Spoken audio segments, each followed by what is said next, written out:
ราะมันเป็นภูดินหน่อยท่องเที่ยว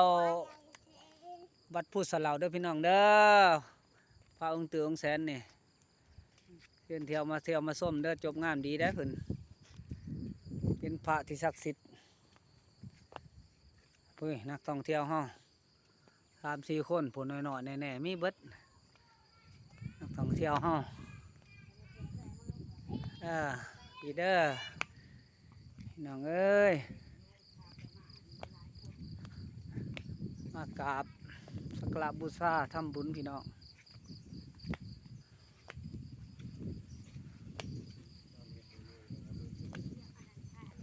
คนมาหลายพี่น้องเอ้ยลงไปหลายขั้นแหละรถก็ได้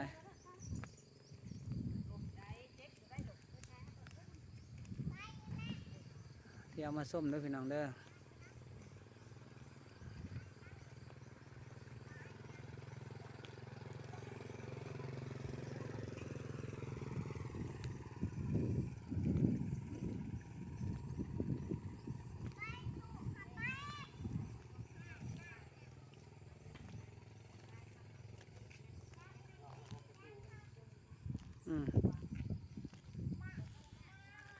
บุญหอดยอดเกี่ยวพี่น้องเอ้ยบุญหอดยอดเกี่ยว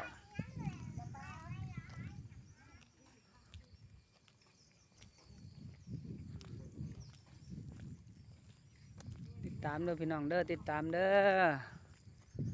พามาเที่ยวผู้สะเหลา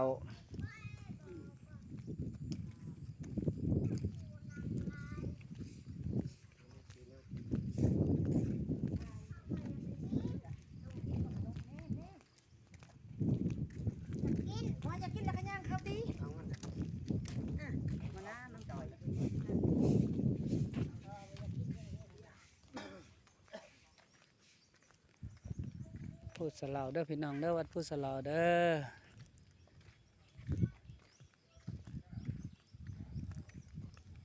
พุทธสะเหลา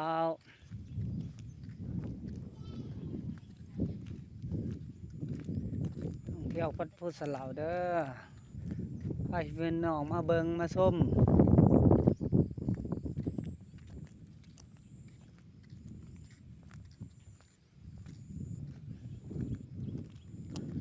ลาวเฮาก็มีแหล่งท่องเที่ยวหลากหลายเด้อพี่น้องเด้อเอิ้นเบิ่งเอิ้นส้ม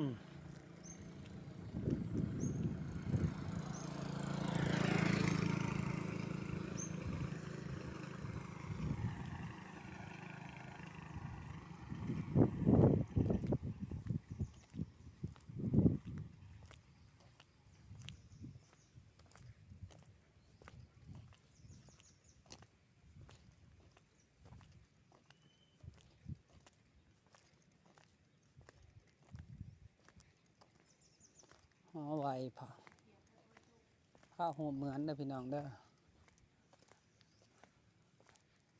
ศรัทธาสร้างพี่น้องศรัทธาผู้สร้างเด้อพี่น้องเด้อ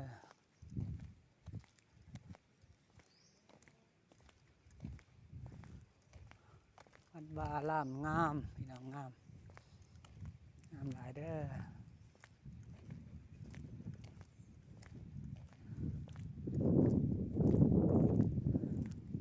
พาพี่น้องมาทำบุญเด้อพี่น้องเด้อตีของตีกองเด้อ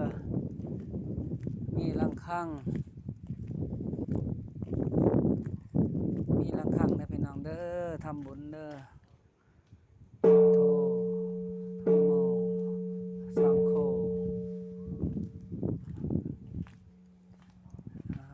ตีของเด้อพี่น้องเด้อตีของน้ำกันเด้อ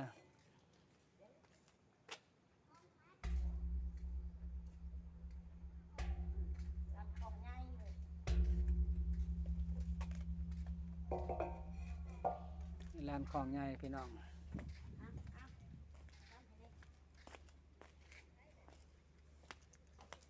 บริจาค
กวนอิมพี่น้องกวนอิมกวนอิมเด้อกวนอิมเด้อ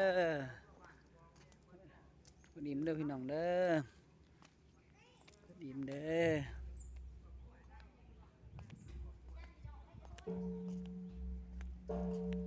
วิวพี่น้องวิววิววิวเด้อพี่น้องวิวเด้อ